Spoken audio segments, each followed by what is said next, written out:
करनाल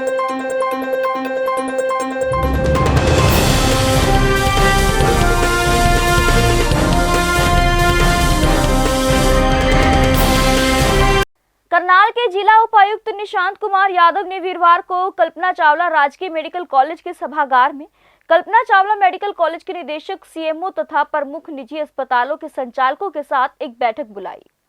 बैठक में उन्होंने ऑक्सीजन की उपलब्धता, वितरण तथा आईसीयू बेड की उपलब्धता को लेकर बातचीत की। इसके बाद मीडिया से बातचीत करते हुए उपायुक्त ने बताया कि जिले के अस्पतालों में ऑक्सीजन की कोई कमी नहीं है और आईसीयू बेड भी पर्याप्त मात्रा में है। कोविड अस्पताल कल्पना चावला राजकीय मेडिकल कॉलेज रहेगा और इसमें 50 से 60 बेड का अतिरिक्त कोविड केयर वार्ड तैयार किया जा रहा है। इस प्रकार से इसकी करीब 160 बेड की क्षमता हो जाएगी। इसके बेहतर संचालन के लिए IMA से स्पेशलिस्ट डॉक्टर तथा नर्सिंग स्टाफ की सेवाएं ली जाएंगी। इसके अतिरिक्त फूसगढ़ स्थित सामुदायिक केंद्र को कोविड केयर सेंटर बनाया गया है, जहां पर करीब 250 कोरोना पॉजिटिव मरीजों को रखने की क्षमता है। वहीं बताया कि जिले में प्रत्येक दिन 15,000 लीटर ऑक्सीजन की खपत है, जिसमें से अकेले KCGMC में 5,000 लीटर और अन्य निजी अस्पतालों में लगभग 10,000 लीटर ऑक्सीजन की खपत है। ऑक्सीजन की उपलब्धता के लिए ऑक्सीजन वितरण एजेंसी के संचालक को हिदायत दे दी गई है कि वे सही समय पर अस्पतालों में गाड़ी भिजवाएं तथा ऑक्सीजन उपलब्ध करवाएं। वहीं ऑक्सीजन वितरण पर कड़ी नजर रखने के लिए जिला परिषद के CEO गौरव कुमार को नोडल अधिकारी बनाया गया है। उन्होंने यह भी बताया कि बेड की उपलब्धता को लेकर प्रशासन द्वारा एक पोर्टल तैयार किया गया है, जिस पर प्रशासन द्वारा लाइव अपडेट डाली जाएगी ताकि आमजन को प्रत्येक अस्पताल में बेड की उपलब्धता की सही जानकारी मिल सके। डीसी ने निजी अस्पतालों के संचालकों को स्पष्ट निर्देश दिए कि वे संकट की इस घड़ी में सरकार द्वारा निर्धारित दरों के अनुसार ही आईसीयू बेड के चार्ज ले, क्योंकि यह समय मुनाफा कमाने का नहीं बल्कि मानवता की सेवा करने का है। उन्होंने कहा कि मास्क, सैनिटाइजर तथा कोरोना के बचाव के लिए अन्य दवाइयों की कालाबाजारी ना हो, इसके लिए जिला प्रशासन द्वारा टीमें बनाकर छापेमारी की जा रही है। दोषियों को किसी भी सूरत में नहीं बख्शा जाएगा। वहीं डीसी ने आमजन से अपील करते हुए कहा कि बिना डॉक्टर की सलाह के रेमडेसिविर ना खरीदे। यह कोरोना के लिए कोई रामबाण नहीं है, इसके पीछे ना भागे। शुक्रवार को 6 बजे के बाद बाजार बंद के बारे में डीसी ने कहा कि 23 अप्रैल 2021 से प्रदेश में सभी बाजारों तथा व्यापारिक प्रतिष्ठानों को शाम 6 बजे बंद करने का फैसला किया गया है। सरकार के इस निर्णय की अनुपालना में करनाल में भी शुक्रवार से सभी कस्बों व शहर के बाजार शाम 6 बजे बंद कर दिए जाएंगे। इससे बाजार में भीड़ जमा नहीं होगी। इसके लिए व्यापारिक संगठनों से भी बातचीत की जाएगी और इन नियमों की कड़ाई से अनुपालना के लिए अधिकारियों की भी ड्यूटी लगाई जाएगी। इस संबंध में सरकार की ओर से दिशा निर्देश आने बाकी हैं, जिनके बारे में जल्द ही जानकारी दी जाएगी। मुख्य प्राइवेट अस्पताल हैं, इनको बुलाया था। साथ में हमारे डायरेक्टर कल्पना चावला और सिविल सर्जन साहब भी थे, हमारे सिविल हॉस्पिटल का PMO भी थे। एक तो जो मेन मुख्य मुद्दा मीटिंग का था वो था ऑक्सीजन की अवेलेबिलिटी। इस तरह की बातें कई जगह से आई थी कि ऑक्सीजन की शॉर्टेज है कुछ हॉस्पिटल्स में। उसमें हमने एक हमारे जो CEO हैं जिला परिषद के, उनको नोडल अधिकारी भी बनाया है पूरे ज़िले में ऑक्सीजन सप्लाई इंश्योर करने के लिए, और जो ऑक्सीजन सप्लायर हैं उनको भी मीटिंग में बुलाया था। तो ये चीज़ इस समय मैं बिल्कुल स्पष्ट कर दूं कि हमारी कल्पना चावला मेडिकल कॉलेज में भी और सभी प्राइवेट अस्पतालों में भी इस समय पर्याप्त ऑक्सीजन उपलब्ध है। और हरियाणा सरकार, केंद्र ने कल सारे के सारे राज्यों में अलोकेशन कर दी है ऑक्सीजन की। उसमें हरियाणा सरकार को भी एक फिक्स्ड कोटा अलॉट कर दिया गया है पानीपत रिफाइनरी से। उसके तहत हमारे ज़िले की जो आज की डेट में रिक्वायरमेंट है वो पर डे लगभग 15,000 लीटर ऑक्सीजन की रिक्वायरमेंट है। वो 15,000 लीटर की एक गाड़ी हमें हर रोज़ अभी तक मिल भी रही है और आगे भी हम इंश्योर करेंगे मिलती रहेगी। उस 15,000 लीटर में से 5-6 हज़ार लीटर तो कल्पना चावला में कंज्यूम होती है, बाकी 10,000 लीटर जितने भी प्राइवेट अस्पताल है उनमें मिल के कंज्यूम होती है। तो एक तो मैं ये बिल्कुल स्पष्ट करूं कि ऑक्सीजन की उपलब्धता अभी जिले में पर्याप्त है और आगे भी हमेशा पर्याप्त रहेगी, कोई दिक्कत नहीं। प्राइवेट हॉस्पिटल्स में जो बेड्स बनाने की बात कही गई है वो क्या सिस्टम रहेगा, एक जनरल वार्ड बनाया जाए इसको लेकर? दूसरा एक हमने जो प्राइवेट अस्पताल है अभी हमने फैसला लिया है कि जितने भी उनके बेड्स हैं, अगर नॉन ICU बेड्स हैं तो 50% वो रिजर्व करेंगे कोविड के लिए। पहले ये 20% था, अब 50% हम रिजर्व करवाएंगे कोविड के लिए, और जो ICU बेड्स हैं वो 70% रिजर्व करेंगे कोविड के लिए। तो यानी अगर किसी के पास 10 ICU बेड्स हैं तो 7 पे वो कोविड का ट्रीटमेंट करेगा और 3 पे नॉन कोविड पेशेंट्स लेगा। इसी प्रकार से टोटल अगर 100 बेड हैं तो उसमें से 50 बेड रिजर्व करने पड़ेंगे कोविड पेशेंट्स के लिए जो विद ऑक्सीजन सपोर्ट होंगे। तो इससे हमारा जो कोविड का जो इंफ्रास्ट्रक्चर है वो निश्चित रूप से आराम से पर्याप्त रूप से बढ़ सर, जाएगा। नए ICU बेड वगैरह भी बनाने की कोई तैयारी चल रही है? आपने अभी छापे भी लगवाए करनाल में, उसके बावजूद जो ब्लैक है लोग चंडीगढ़ से पंचकुला से ला रहे हैं, इंजेक्शन की अवेलेबिलिटी नहीं है सर इजीली। देखिए, एक रेमडेसिविर के बारे में बल्कि मैं मीडिया से अपील करना चाहूँगा। आप सारे लोग यहाँ के प्रिंट, इलेक्ट्रॉनिक, सोशल मीडिया यहाँ बैठा है, आप ज़िले के सभी लोगों तक ये बात पहुँचाएँ कि एक बिल्कुल स्पष्ट सी बात है, रेमडेसिविर जो है उसको बिना एक तो रिकमेंडेशन के, डॉक्टर की प्रेस्क्रिप्शन के बिल्कुल भी परचेज करने की कोई कहीं से कोशिश ना करे।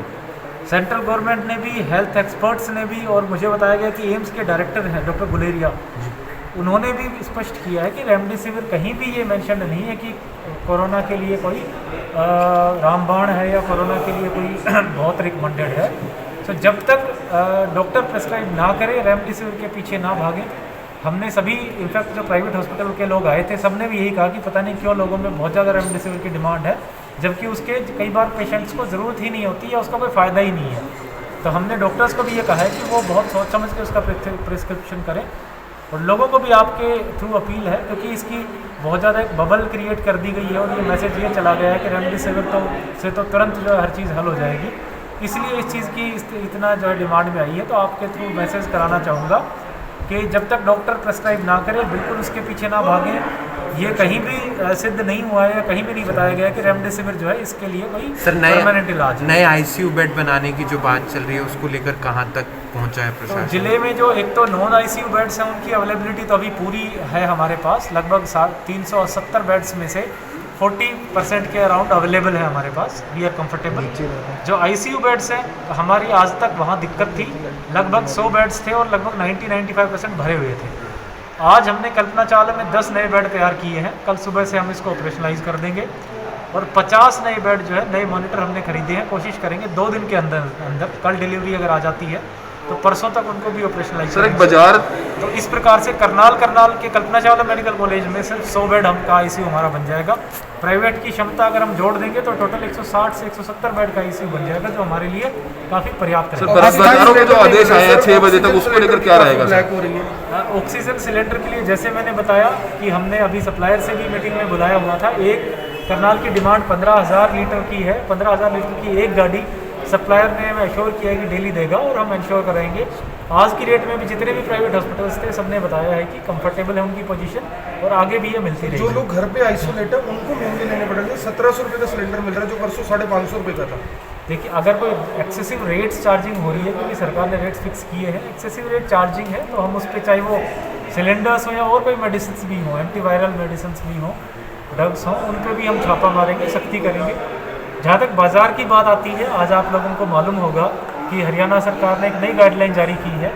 6 बजे के बाद मार्केट भी बंद होंगे, नॉन इसेंशियल चीज़ें सारी की सारी बंद होंगी। नॉन इसेंशियल से मेरा मतलब है कि चाहे कोई भी सोशल फंक्शंस हैं, रिलीजियस हैं, कल्चरल हैं, पॉलिटिकल हैं, स्पोर्ट्स हैं, सारे के सारे फंक्शंस बंद होंगे। उसमें जितने भी कोई जागरण है, मंदिर के प्रोग्राम हैं, या किसी का शादी का, रिंग सेरेमनी का, एंगेजमेंट का प्रोग्राम है, या और कोई राजनीतिक रैली है, सारी चीज़ें 6 बजे बाद बंद कर दी गई हैं। इसेंशियल चीज़ों में जो बात आती है, जो चीज़ खुलेंगी वो हमारे अस्पताल, dispensaries, ATMs, petrol pumps, medical shops, ये चीज़ें खुलेंगी। सर, मैरिजेस की जो बुकिंग्स जो है शाम की कराई हुई है, जैसे 10 बजे कर्फ्यू से पहले, नाइट कर्फ्यू से पहले की थी, क्या उसको भी चेंज करना पड़ेगा? बिल्कुल, जितनी भी अब जो परमिशंस दी गई हैं वो अकॉर्डिंगली गवर्नमेंट के डायरेक्शन से कल से ऑर्डर्स इफेक्ट होंगे।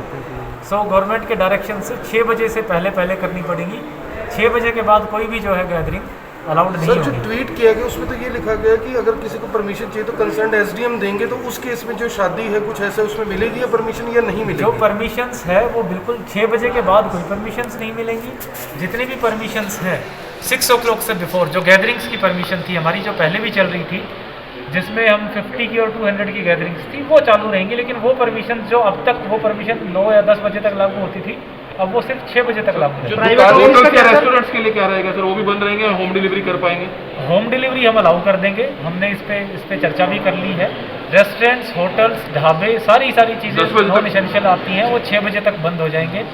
होम डिलीवरीज हैं वो हम 10 बजे तक अलाउ करेंगे। Private office sir? सरकारी दफ्तर, स्कूल, कोचिंग, सारे सेंटर 6 बजे तक शराब बंद के हो जाएंगे। ठेके और दूध की डेयरी? दूध की डेयरी भी हम इसेंशियल कमोडिटीज़ में आती हैं तो हम इसको अलाउ करेंगे। शराब के ठेके पे गवर्नमेंट से क्लैरिफिकेशन ले लेंगे, जो अभी तक क्लैरिफिकेशन थी वो 10 बजे तक की थी। एक बार क्लैरिफिकेशन लेने के बाद जिस तरह की पोजीशन होगी, मुझे जहाँ तक मेरा मानना है 6 बजे तक। करनाल इंडस्ट्रियल एरिया है, काफ़ी एग्रीकल्चर की यहाँ पर इम्प्लीमेंट्स की हैं, क्या वो काम कर सकती हैं? फैक्ट्रीज में कोई दिक्कत नहीं इंडस्ट्रीज है? के बारे में बिल्कुल, एक तो वो सरल हरियाणा पोर्टल पे परमिशन के लिए अप्लाई कर दें। अगर इन हाउस लेबर लगती है, अगर रात भर इन हाउस प्रोडक्शन चलता है और लेबर की मूवमेंट नहीं है तो वो बिल्कुल काम कर सकते हैं। लेकिन अगर लेबर की मूवमेंट्स हैं, फॉर एग्जाम्पल अगर कोई 9 बजे अपने लेबर को बुला रहा है रात को, वो अलाउड नहीं है। तो फैक्ट्री मालिक वही इंतजाम करें तो चला सकते हैं? बिल्कुल चला सकते हैं। अस्थायी तौर पर कोविड हॉस्पिटल बनाने की बात की गई है, कहाँ ये होंगे और कितने? अभी तो हमने एक तो कोविड केयर सेंटर बनाया है, वो जो हमारा फूसगढ़ में कम्युनिटी सेंटर है उसको हमने बनाया है, और उसमें लगभग उसकी हमारी कैपेसिटी होगी 250 के आसपास। इसके बाद जो कोविड हॉस्पिटल्स हैं, डेडिकेटेड कोविड हॉस्पिटल, तो अभी वो हमारा कल्पना चावला ही रहेगा। अगर इसमें हमें ज़रूरत महसूस होती है कि किसी प्राइवेट अस्पताल को भी रिक्वेशन करा जाए, हम वो करेंगे। एक चीज़ मैं विशेष रूप से बताऊं, चूँकि हमारी कोविड की आईसीयू की कैपेसिटी हम कल्पना चावला में बढ़ा रहे हैं, तो हमने आईएमए से आग्रह किया है कि वो अपने डॉक्टर्स की ड्यूटी लगाएं। तो यहाँ जो आईसीयू चलेगा उसका एक पर्टिकुलर ब्लॉक जो है हम पूरा का पूरा आईएमए के सपोर्ट करेंगे। आईएमए के डॉक्टर्स वहाँ अपनी ड्यूटीज़ देंगे और उस आईसीयू को चलाएंगे। सर जो आपने 6 बजे की सर बात आपने बताया कि 6 बजे के बाद मूवमेंट पब्लिक कर सकती है, लेकिन मार्केट्स बंद रहेंगी, ऐसा आदेश है सर? बिल्कुल। नाइट कर्फ्यू का जो टाइमिंग है वो तो हमारा 10 बजे ही है, 6 से 10 लेकिन जो movement हो शॉप्स, सकती हाँ है। मूवमेंट हो सकती है, लेकिन शॉप्स और बाकी सारे एस्टेब्लिशमेंट बंद रहेंगे। एडवाइजेबल ये है कि 6 बजे के बाद मूवमेंट ना करें। अगर कोई खोलता है सर? अगर कोई शॉप खोलता है तो कार्रवाई करेंगे। उसमें हमारे एक तो धारा 188 आईपीसी की डिजास्टर मैनेजमेंट एक्ट भी है, और 144 के ऑर्डर्स में आज इशू करने जा रहा हूँ, तो उसके तहत कार्रवाई होगी। वेजिटेबल की एक जो बात आई थी उसमें भी मैं स्पष्ट करूँ, 6 बजे के बाद कोई वेजिटेबल वेंडर्स वेजिटेबल नहीं बेचेगा। उसके बाद जो सेंट्रलाइज्ड मंडी हमारी लगती है, हम 1-2 दिन में व्यवस्था बनाएंगे। उसको डिसेंट्रलाइज्ड करके, जब लॉकडाउन था तो हमने सेक्टर्स में डेजिग्नेट की थी मंडियाँ, तो अलग अलग एरियाज़ में अब वो मंडीज़ भी बनाएंगे, हॉकर्स की भी ड्यूटी लगाएंगे, ताकि लोग एक जगह जो है वहाँ पे इकट्ठे जाके। सब्जी मंडी भी आम लोगों के लिए हरियाणा में कई जगह पे बंद की गई है, तो क्या कल से 5 से 11 आम आदमियों के लिए भी बंद कर दी गई है सब्जी मंडी? उसमें हम एक बार पहले व्यवस्था बनाएंगे कि हम उसको डिसेंट्रलाइज कर दें। जैसे ही 1-2 दिन व्यवस्था बनती है, उसके बाद हम जो हमारी सेंट्रलाइज सब्जी मंडी है उसको बंद कर देंगे। सर 500 प्लस केस रोज आने लग गए, लोग जागरूक नहीं हो पा रहे। ऑटो वगैरह में, ई रिक्शा में जो है ना, बिना मास्क के ही ट्रैवलिंग करते हैं। सबसे मेरा आग्रह है, रिक्वेस्ट है कि अब सिचुएशन बहुत अलार्मिंग है। करनाल में भी जैसे मैंने बताया, आईसीयू बेड्स की अवेलेबिलिटी बहुत कम हो गई है, और दिल्ली में, पूरे एनसीआर में, पूरे भारत में बड़ी परेशानी है। तो अगर हम अब नहीं संभलेंगे तो सिचुएशन बहुत ख़तरनाक हो सकती है। इसलिए ज़रूरी कार्य से ही बाहर निकलें। ज़्यादातर एक्टिविटीज़, स्कूलें हैं, शॉप्स है, जैसे बताई गई 6 बजे बाद बंद हो गई, स्कूल्स मई एंड तक बंद कर दी गई हैं। तो कोई भी गैर ज़रूरी काम के लिए बिल्कुल बाहर ना जाए। ये कहा जाता है कि स्टॉकिस्ट के ऊपर, कालाबाजारी के ऊपर कार्रवाई होगी, लेकिन लोग अभी से, जैसे पहले इंजेक्शंस की कालाबाजारी शुरू हुई थी, आपने कार्रवाई की उसके बाद, लेकिन अब बीड़ी के ऊपर भी अगर बात करें, बीड़ी भी जो है ब्लैक में बिक रही है, करियाना भी जो है वो भी जो है काफ़ी ज़्यादा महंगे दामों पर बिक रहा है। ऐसे सभी चीज़ें जो है महंगी हो रही हैं, तो उसको लेकर किस तरह के इंतजाम रहेंगे? कार्रवाई होगी? पिछली बार भी कोई सख्त एक्शन किसी के खिलाफ हुआ नहीं, अगर सख्त एक्शन हो तो निश्चित तौर पर जो लोग ऐसा करते हैं वो ना कर पाए। बिल्कुल, तंबाकू शॉप्स हैं या हमारे लिकर शॉप्स हैं, इनकी कालाबाजारी की खबरें जो है वो अभी भी हमारे नॉलेज में आई हैं। टीम गठित करके इस पर पूरा एक्शन लिया जाएगा। पूरा प्रशासन का अब जो फर्स्ट, क्योंकि हमारा प्रोक्योरमेंट लगभग पूरा हो गया है, तो पूरे प्रशासन का पूरा जोर जो है वो कोविड कंट्रोल पे रहेगा। अलग अलग टीमें बना के ज़रूर छापा लगाएंगे, कार्रवाई करेंगे।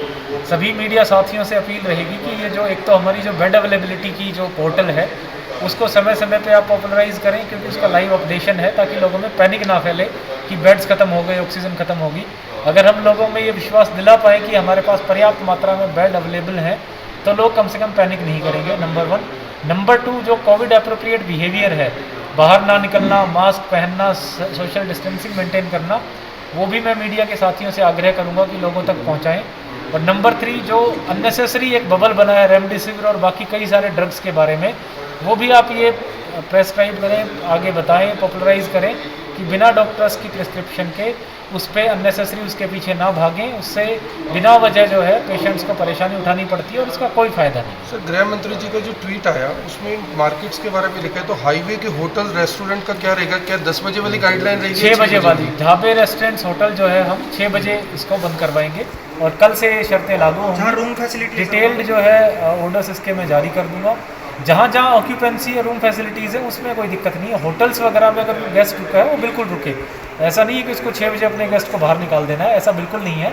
लेकिन जो चीज़ें मूवमेंट से लिंक करती हैं लोगों की, उसको कर्ब करना। ये क्लियर है बैंकेट्स के लिए कि 6 बजे के बाद अब मैरिजेस नहीं होंगी, जो परमिशंस दी गई थी वो रद्द हो गई है। बिल्कुल, वो लागू हैं, लेकिन 6 बजे तक लागू हैं। जो पहले 10 परमिशन 10 बजे तक लागू थी वो अब 6 बजे तक। सर, आपने आग्रह किया था 1950 नंबर के लिए, उस दिन एक वीडियो जारी किया था, आज बता दीजिए 1950 नंबर पे क्या क्या चीज़ें हो पाएंगी और हॉस्पिटल्स के जो आपने रेट निर्धारित किए हैं उसके लिए थोड़ा सा बता दीजिए। बिल्कुल, आज एक तो प्राइवेट अस्पतालों के साथ जो मीटिंग हुई उसमें हमने उनसे डिटेल में डिस्कस किया है कि और उनको बताया है और सबने आश्वासन दिया है कि उन रेट से वो रखेंगे, उन्हीं रेट्स पे पेशेंट से चार्ज करेंगे, उससे ज़्यादा चार्ज नहीं करेंगे। फिर भी अगर कोई या तो हॉस्पिटल से बेड अवेलेबिलिटी या किसी भी तरह की ओवर चार्जिंग की शिकायत आती है, होर्डिंग की शिकायत आती है, कहीं कोई ऐसी शिकायत हो कि कोई दुकान खुली है रात को भी या कोई इस तरह की एक्टिविटी है, रेस्टोरेंट खुला है, तो 1950 पे हर तरह की शिकायत दे सकते हैं। अभी हमने वहाँ 2 फ़ोन रखे हुए हैं, लैंडलाइन फ़ोन्स रखे हैं, आगे उनकी संख्या बढ़ा के 5 या 6 कर देंगे। 24 आवर ऑपरेटर्स की वहाँ ड्यूटी रहेगी, उनको प्रॉपर ब्रीफ कर दिया गया है, हर एक शिकायत का लॉग रखा जाता है बाकायदा, तो जो भी आप शिकायत देंगे उस पर एक्शन है। स्कूल सर बंद रहेंगे, प्राइवेट और सरकारी? बिल्कुल, 31 मई टीचर्स के लिए भी सर कर्मचारी मांगों को लेकर प्रदर्शन करते रहते हैं, आज ही प्रदर्शन था, लेकिन डिस्टेंसिंग वहाँ। ब्रेकिंग न्यूज, रास बसेरा आपके लिए लेकर आए हैं खास मौका, वो भी हरियाणा सरकार की अफोर्डेबल हाउसिंग योजना के साथ, जिसके तहत आपको मिलेगी 6 लाख रुपए तक की सुविधाओं के रूप में सब्सिडी, जैसे कि free parking, EDC, IDC free, club charges free और मेंटेनेंस फ्री, और कोई हिडन चार्जेस भी नहीं। तो आज ही बिना देर किए अपने सपनों का घर बुक करें।